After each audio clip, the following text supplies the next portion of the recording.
In this episode, we discuss a little bit of everything, it seems.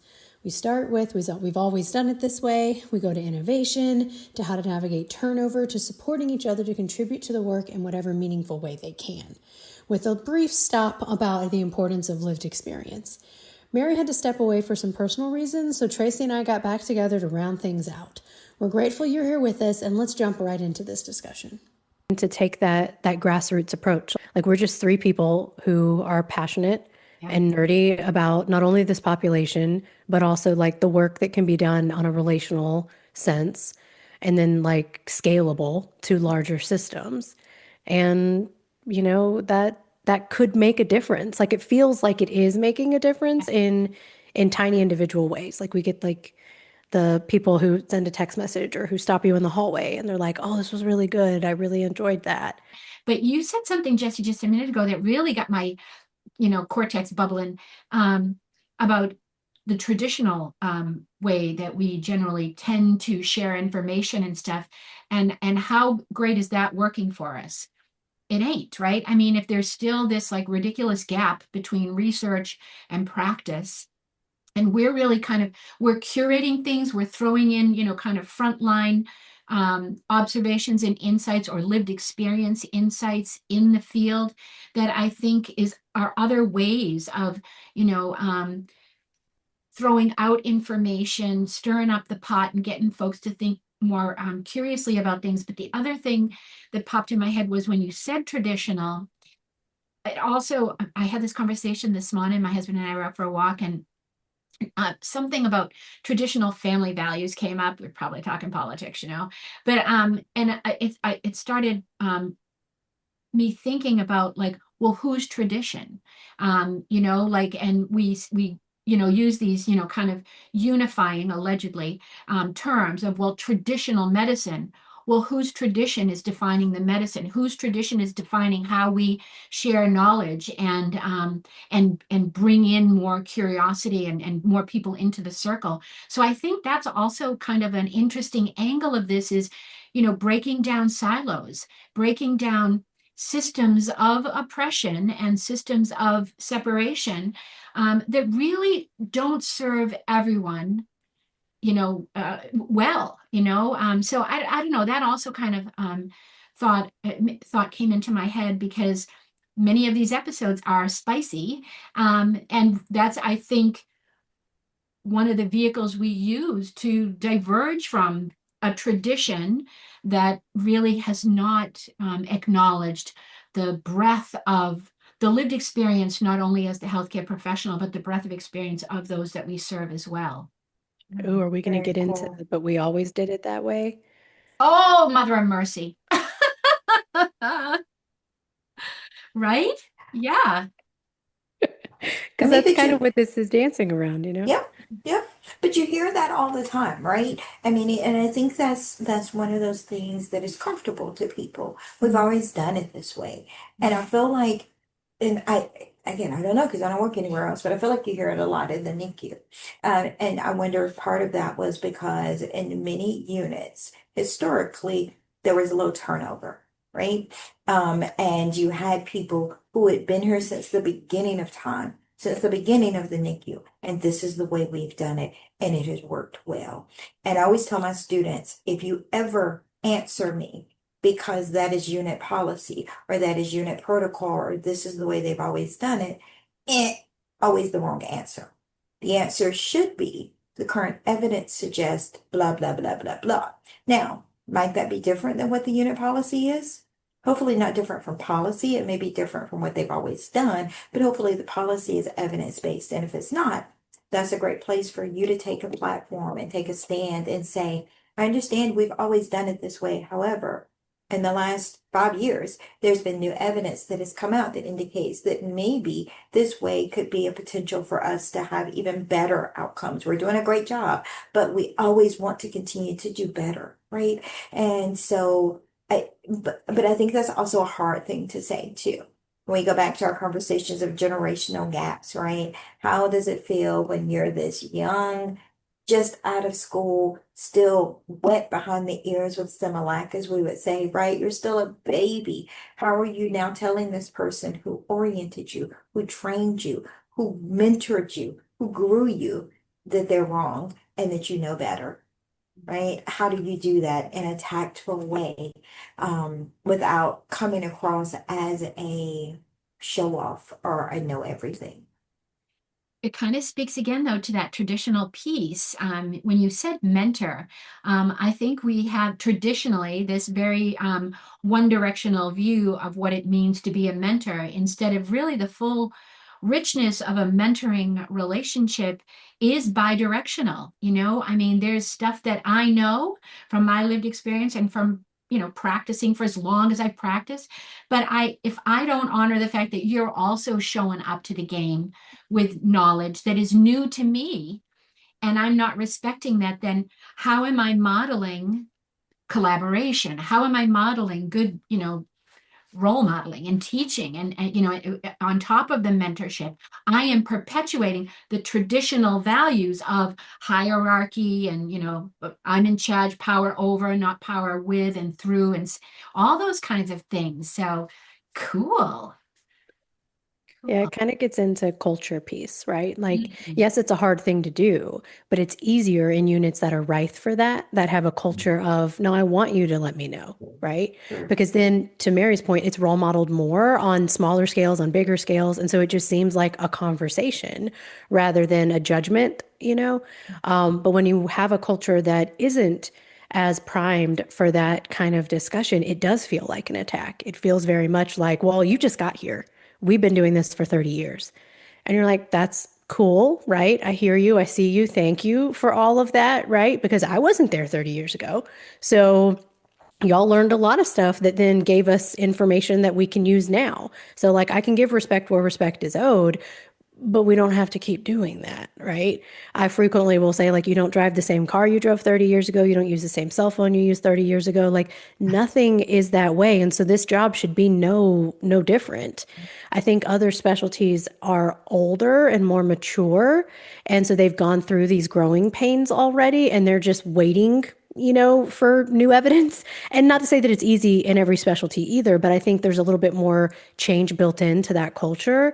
Whereas in the NICU, we're still a pretty young subspecialty. We've only been organized since around the 60s. That's not very long. And so I think we're still very stubborn in some ways, and not necessarily in a negative sense, but we're just like, but this is how we do it, and this is how we've saved so many babies. And you're like, that's amazing. I love that. Like, I want to save babies too.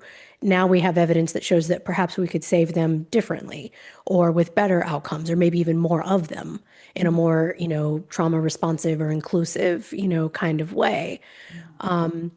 It's a hard pill to swallow, though, if you're not in a unit that embraces that courageousness.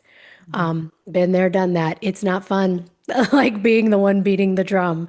But somebody's got to do it. Kind of like in conversations we've talked before, somebody's got to stand up and be that first brave soul.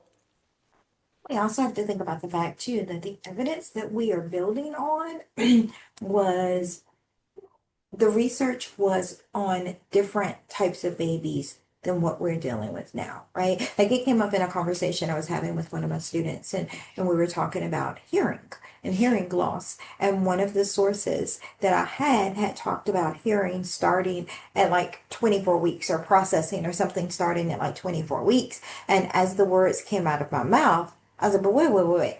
We know our little friends that are born at 22 and 23 weeks are responding to us from a sound standpoint, and is some of the information that we have based upon infants that were not even thought of at that gestational age, right? And so as we are talking through all of the things that we're doing, we have to understand that a lot of this research was generated on different types of patients.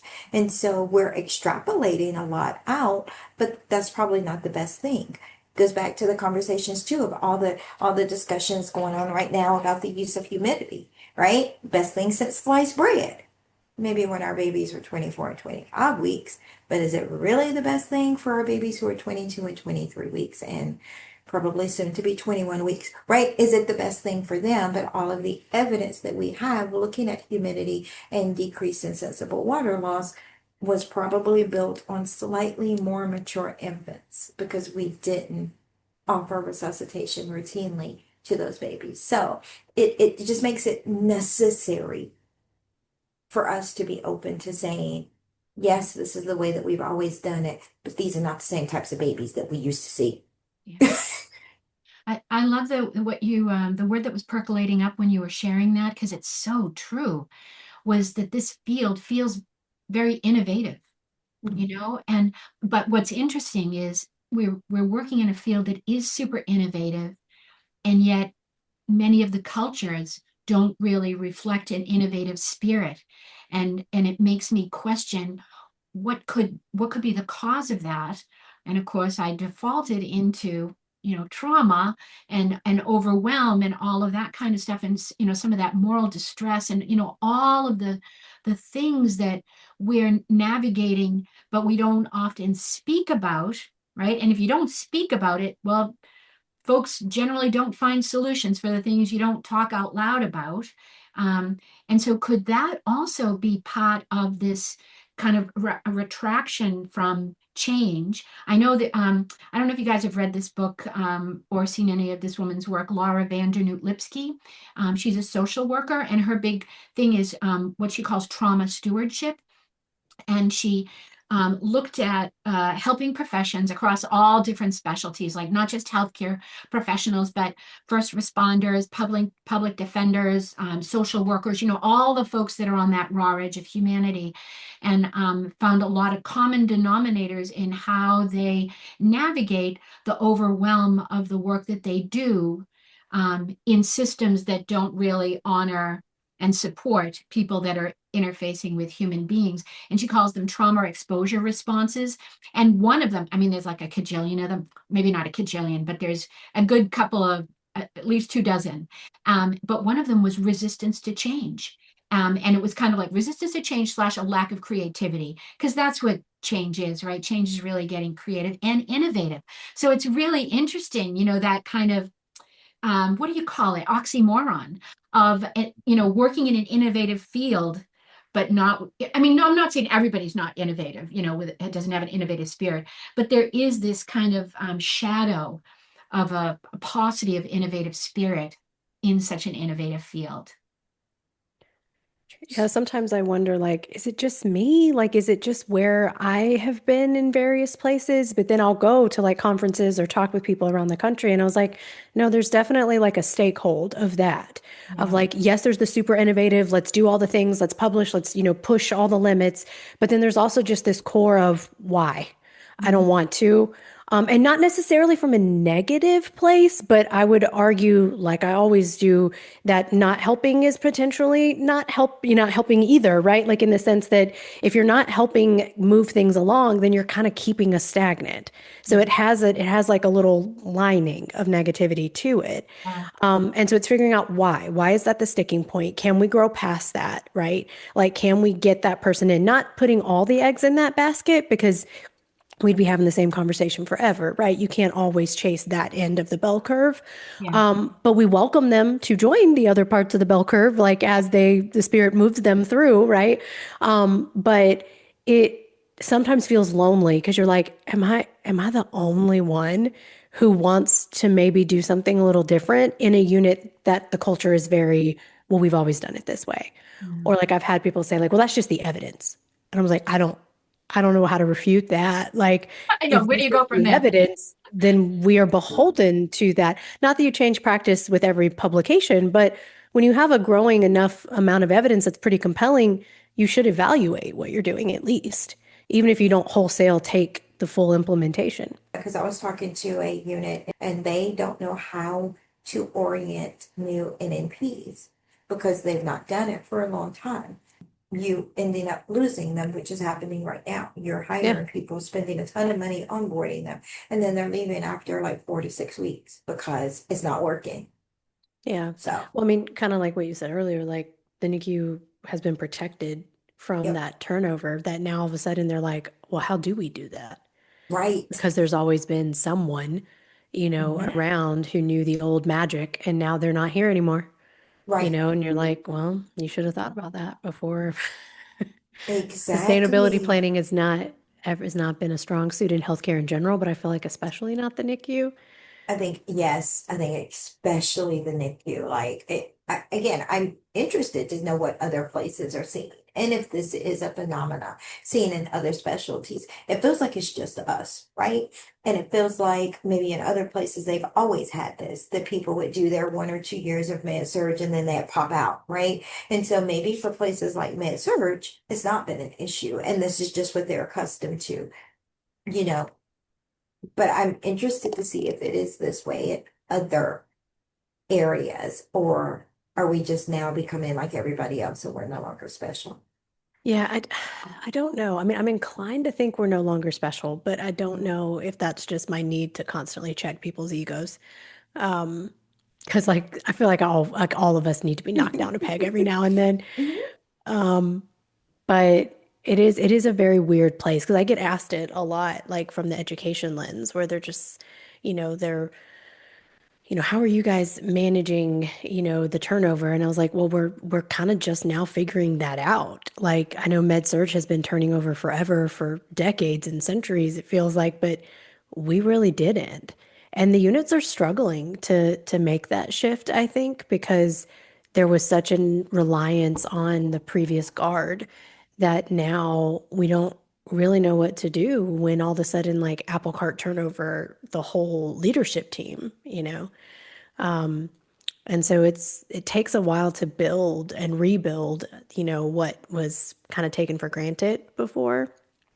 Because I remember when I came in as, an educator, I was like, "Oh, y'all don't have any orientation plan."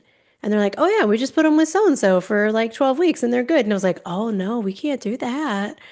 you know and then those people are burned out and it limits how many people you can hire, and you've got all these vacancies but two people that you run everybody through, like, and then that practice isn't always what it could be, and so you're like, oh, okay. So then I just had to sit and carve out and build a huge orientation to try to offset some of that, and by no means are they finished in the end, but I had to do something. Well, and it's the sense too that not everybody is a great preceptor.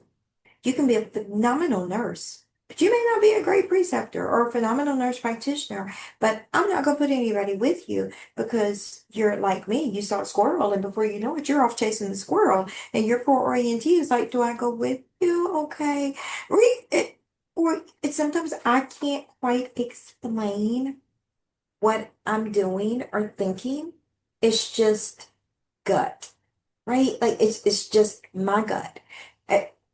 And I don't always know how to get that across to people. And so I'll say, you just have to trust me on this one, right? Like I can't tell you why I know this. I just know this. And it's what it is. Okay, so you might have noticed if you're watching the video version, that things shifted. We're wearing different clothes and certain stuff like that, but it's only the two of us, right? It's Tracey and Jessi.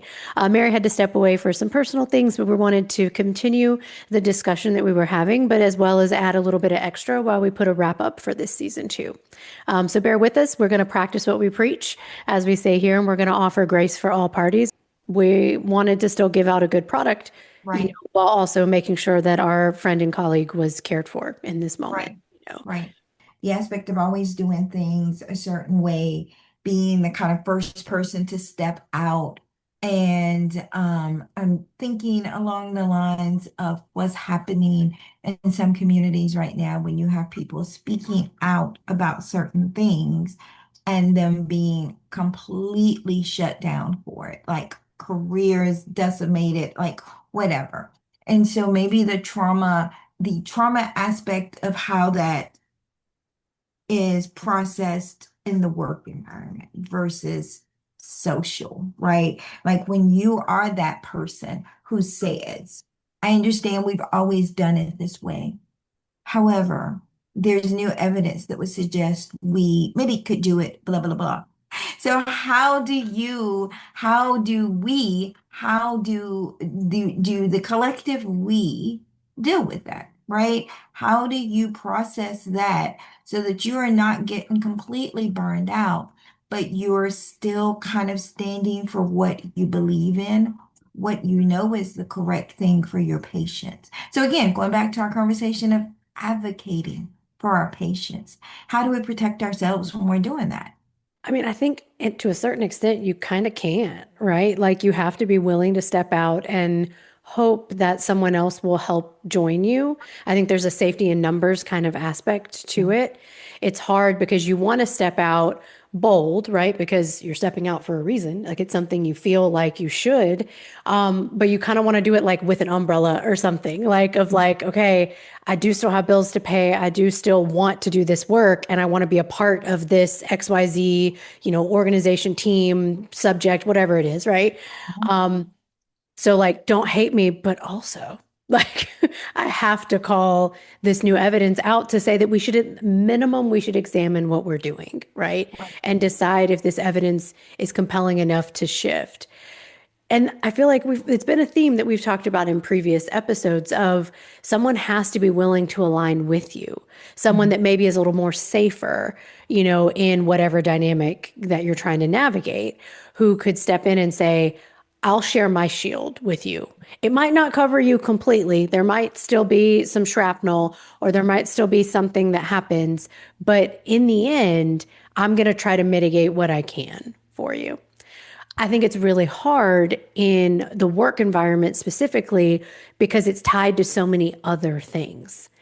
If I lose a friendship or something like that, there were probably a decent chance that that friendship was heading a certain direction anyway, right? Versus when you lose the ability to have like a livelihood Right. or to be able to pay your bills, it feels so much heavier. So you're Right. balancing the like need to do the right thing from a moral perspective and like integrity even with this need to exist and be able to sustain and survive in a way. Well, and I think we've talked about that a little bit too, that we've talked about giving people grace. And I think this is one of those avenues where giving someone grace can go in several different ways, right? You could say, as you just pointed out, when we're talking an employment situation, if I speak up, I can't pay my mortgage. And then me and my family, we homeless. So I think if you sit there and you weigh those options and you say, I can't step out on this one, right? You have to give yourself grace to not want to beat yourself up for not standing up. I think you have to give each other grace. If someone says, again, makes that same kind of analysis of the pros and cons and are like, I can't live, right? Like, I totally understand what you're saying and not look at that person and be like, you traitor. Like you must not be a friend of mine, right? When we're talking morally, I think there's an aspect of morally versus evidence-based clinical practice type whatever, right? But if someone says, I can't do that, I totally understand that and respect that, right? What can you give to the battle? What can you give to the fight? And I think that's where we are not always gracious with each other. It's like if you don't stand beside me and you're not willing to stand for the fight and go down with the fight, you must not really be my friend. You must not really believe in what I'm saying. You must not truly support the evidence that is out there. And I think that both things can be true at the same time. That I do support you. I do endorse the evidence. However, I know I'm gonna lose my job over that and I've got seven grandchildren, right? Like I can't lose my job. So I think that that is something that we all need to be a little more aware of and sensitive to the fact that when people are making decisions and they're making stands, they do have to do that insightful analysis of what it is going to mean for them before they step out on that cliff. Yeah, I think there's definitely like nuance and a fine line, right? Because when something truly egregious is happening, we all have a moral, requirement really to step out in whatever way we're capable of. Like, this isn't in any way an endorsement of people being like, oh, it's uncomfortable. This is not for me, right? Like, Right. you still have to learn to be able to tolerate the discomfort enough to continue to contribute in ways that you can. Maybe you're not the one holding the microphone, but you're the one driving the person to the stage to be able to get on Right. there, right? Like you're finding some way to still have meaningful contributions to the work that isn't just, this ain't my fight, you know? Mhm. So that's where like sometimes these discussions get lost because that's where people sign off. They're like, look, Tracey just said this ain't my business, right? Right. And that's not what we're saying, right? Like to be clear, it's the sometimes it comes from somebody that you might least expect as to align in that accomplice mindset, right? But there are still ways, there are multiple ways to contribute to the work. And sometimes it's a pick your battles situation. It's a, you know what? I can see the writing on the wall with this evidence. If this isn't going to be enough to change, this practice, I'm going to just keep beating this drum in whatever way I can. I mean, I think about trauma-informed care, period, right? It's been around for decades, right? It was kind of this, Mary always calls it the best kept secret in psychiatry or psychology, right? Like it was like there, but then finally we're like, well, hey, that also applies over here in this setting. And then it also applies in all settings, really, when you really get down to it. But it's taken this so long to even become a vague discussion. So it's like a little bit waiting your time while also continuing to be the exemplar, like show it out and be the squeaky wheel that's like, hey, you know what would have helped this? A little trauma-informed care. Or, and just kind of like be that person to where maybe every time you walk in a room, they're like, oh, great, here she comes. Now she's going to start talking about this, but that's okay because that means now there is an association, right? Right. Of like, I am going to find a way to connect trauma-informed care to anything. You could give me Right. any scenario and I will put it there. It's like the 6 degrees of Kevin Bacon kind of thing, right? Like I will get you there in less than 6 steps. Okay. But the more you do that, the more you open it up to other people to be like, well, maybe she's not crazy, right? Like maybe there is a connection here that we could start, kind of ladling over some of that information. So, do you think that we're getting better in our incorporation of trauma-informed care with our families, with our coworkers, right? I think that we probably have enough evidence thinking about it from the aspect of interacting with our families and our patients, but I don't know that there's as much evidence regarding how we interact with each other and how we can take some of those same principles, should, not could, should take some of those same principles and include them in how we interact with each other, right? It kind of sparked for me yesterday because one of the nurses I was working with was like, thank you so much for your calm demeanor. And we're standing there and we're putting in umbilical lines. And she and I just started talking, right? Like she opened up about her personal life. I shared with her about mine. And as we're standing there waiting for x-ray, right, we're just talking as human beings because the baby was perfectly stable and fine, right? And just want to make that clear. But she and I were just having dialogue. And I was like, this is what we need to get back to, right? You and I now know each other as human beings, right? And so it's going to make a difference in how we interact with each other from this point moving forward.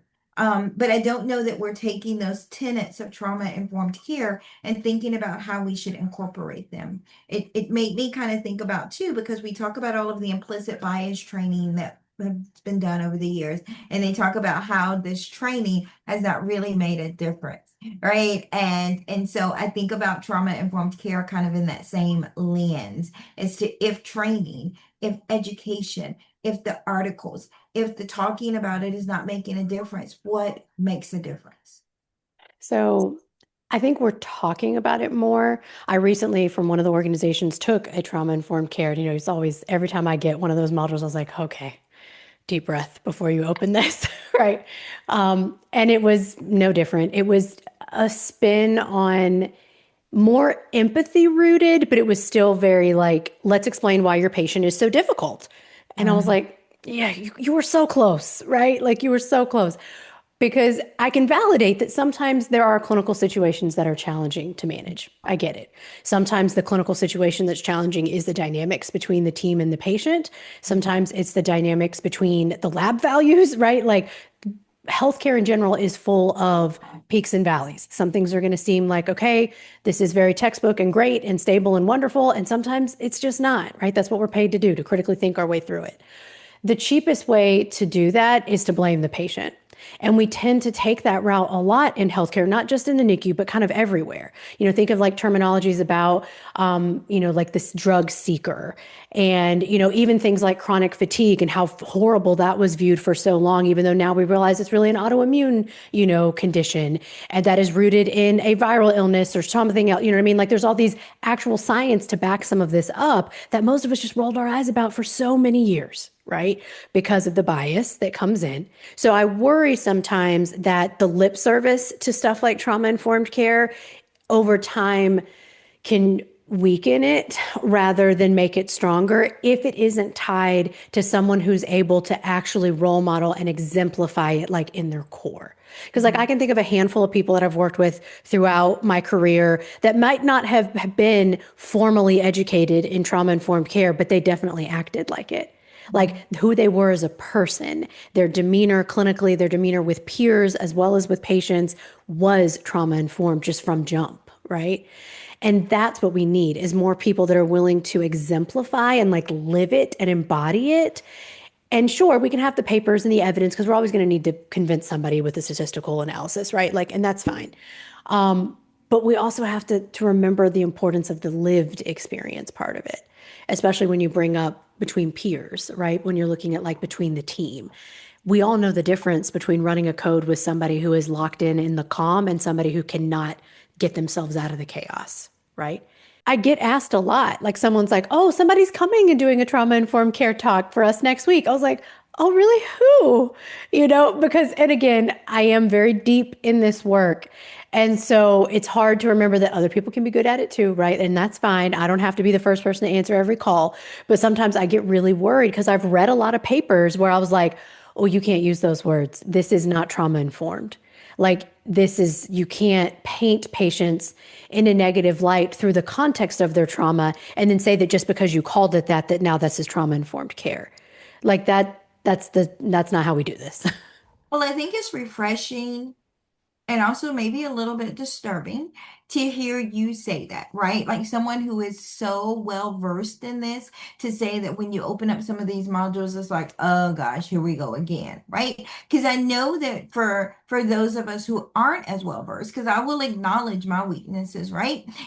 When you open them up, you're like, here we go again. I feel like people feel that way with some of the other learning modules experiences, right? And you're like, here they go again. And we do just like we do with our yearly, what do you call them? The educational things that every hospital makes you do, where now most of them have gotten smart enough that you can just skip to the test. And I think that's what we do with these modules on trauma-informed care.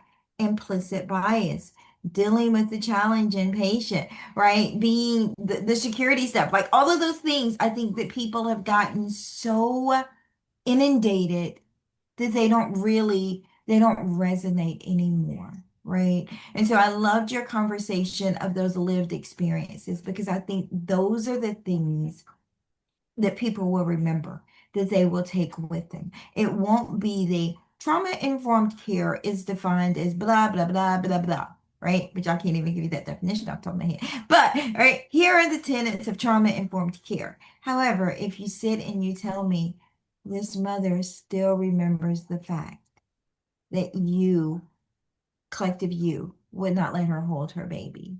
And the first time she got to hold her child was when they were dying, right? That I will take with me forever, right? I will remember that. I will remember that mother's eyes. I will remember that father who was standing there so angry that he just wanted to punch somebody. And then once he realized what was really happening, he just collapsed in tears. Those are the things that will stick with me more than any computer module that I would ever do, right? And I wish that we could do better. Again, not exploiting anyone's trauma, but recognizing that sometimes that is what people will remember. I may not be able to give you the official definition, but I can tell you that for that particular family, that has haunted them. 20 something years later, that is still what they remember about their NICU stay. Right. So I wish that we could do a better job of that. But again, I'm not always smart enough to know how to do that without making it worse for the people involved. I mean, I think it starts with a place of just genuine, authentic, like desire to want to be better, right? And not just in a clinical skills way, because we all do that all the time, right? Like, oh, you got a new technique for whatever, like, can you show me, right? But it's also in the sticky moments too, of like, oh, this didn't go well for you. If it ever feels safe for you to share that information, I would love to hold space for that conversation so that I can walk away and remember that in future situations. Like I bring lived experience pieces into everything. Like I was doing some, surprise, surprise NRP stuff this past week. And I literally share a story of a baby who passed because of a decision that was made that we could have made a different decision. And yes, it initially is painted as a clinical, like skill-based decision, but I also tie and orient this whole session as to why are you in this room? You're in this room so that another family doesn't have to experience that death. You're in this room so that you can stand in between whatever, tragedy that brought them into your place of business and death, right? You want to be the person that keeps them here. So I want you to have that meaning there. And I know that a lot of things in healthcare, like, oh, it's so heavy, everything's so heavy. Well, you signed up for this. Like, this is this job, right? And now we're fortunate enough that very frequently we get good outcomes, right? And we get to go through the heavy and then have a beautiful baby at the end, right? But sometimes that's not the case.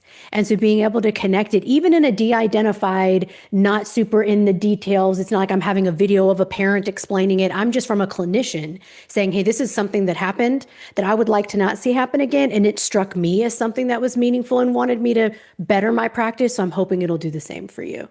Right? Because again, the goal is never to exploit. It's just to share and amplify those lived experiences, which I hope is a little bit of what people were able to feel during this season that we've done of, the second season for Timeless Topics, is we brought guests on that were willing to share their lived experience and to teach the three of us and everybody else listening, this is what happened to me. Right, wrong, and different. This is what happened. Now, hopefully at the end of all those episodes, there was at least one takeaway of, wow, the way that was worded or that story really just struck me as something that I wouldn't want to participate in the future. Or I did. Wow, this particular example was so like, oh, I love that. I'm going to take that and add it to my tool belt because I want to promote inclusivity and, trauma-informed care and all of these other things. So, as we transition into getting ready to go towards a little bit of a breather and, bank some episodes and work on coming back a little bit later this year, our thoughts were hopefully that you guys enjoyed the guest episodes as much as we did recording them. They were always a blast to me. And that, we can continue offering those as we keep going. Well, and to kind of tie it all back to some of the conversation that we just had was this may be an opportunity for someone to say, we've always learned about trauma-informed care in this way. I'm stepping out to say, have we thought about doing it this way? Right? Like I heard someone who spoke about their experiences and it was so enlightening for me. Is there possibility for us to have something like that for the team? Is there opportunity for us to share with each other our experiences maybe? And again, in a safe, protected manner, but a way that we can learn from each other, that we can grow from each other. And I get that that is so different and that is not the way that we've done it. And it's probably going to make some people uncomfortable. But could we consider that? So step out and say, there is another way for us to expand our knowledge base. It doesn't just have to be the old school PowerPoint presentations where we're sitting here, click, click, click, and I am just letting the time pass, right? So hopefully it will give somebody that courage to step up and say, because when we talk about that stepping out, right, it doesn't always have to be that big, bold, I'm going to change the world. It could be I'm stepping out and I'm going to change my little pocket that I'm in. Yeah, I think, oh, now I have no idea who said it. But that mindset around like the call to action piece with change of like, if not me, then who? And if not now, then when? Right? Like just being able to say, I'm going to step out, even if it's literally just like you just went half a shoe forward, right? Yep. That's more than where you were, right? Right. And you're just kind of floating the ideas, because the more you float, the stronger you feel, like the more competence you get in being able to advocate. And then you're able to kind of keep pushing. And then you get a neighbor, and then you get another neighbor, and then you just keep adding on. And the next thing you know, you can change it. Like I've worked in some, institutions that are very reluctant to change, right? And there are moments where I could see the crack in that foundation, and I'm like, all right, okay, I can't hit it again because, again, I got a mortgage that's due in 2 weeks. But next week, though, I'm coming back because I can see it start to shatter a little, in a good way. You know what I mean? Like start to chip away at that. And then I've accomplished some things, and I say I in like the most global sense because I'm not alone in this work. But like I've been able to accomplish some things that I really honestly thought I never would. And there's been moments where I was like, maybe I should just quit now. Like that was a good one, you know? But it's being able to keep it going and to find that the courage, to give it a shot, because if it doesn't work, with your tiny little like micro trials, right? You're like soft launching things. If it doesn't work, then you can step back while you regroup and figure out a different plan. Not everything has to be like big flashbang, like let's just blow everything up, but we have to keep moving forward and contributing to the work in whatever way that feels safe and like we have capacity for, rather than just sitting and waiting for someone else to do it. Because that's just a waste of such a precious resource, like a waste of time to just sit there and hope that, well, somebody else is going to get it eventually. Like, I want to leave your mark, even if it's small, even if it's a little bit, even if it's in pencil that somebody else can come erase. You just leave your mark, Well, it sounds like our conversation to even do this podcast, right? Like it sounds exactly like that. Like we're going to go out, we're going to do it, and we will see who will listen. We will see who will respond. And as you mentioned, I think in one of the previous episodes, people are responding, right? It is resonating. And so even if it is just that one person, one family, one baby, right, that you touch, then that mark has been left. So I think that's a great thing. Recognizing that there are going to be times that we give each other grace, Yeah. right? And we say, my sister, I got you, right? I'm going to keep moving forward with whatever we are working on, whatever battle we are fighting, whatever trip we are in.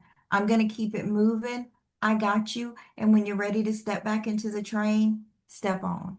And we will just keep it moving forward, right? And there'll be a moment that I will say to the team, I need to jump off for just a second, right? Still in it, but my mental well-being, my health, my whatever, I need to set that boundary and I need to step for just a second. When I come back, I'm still in it, but recognizing that that's okay. And I don't think we do that great at all.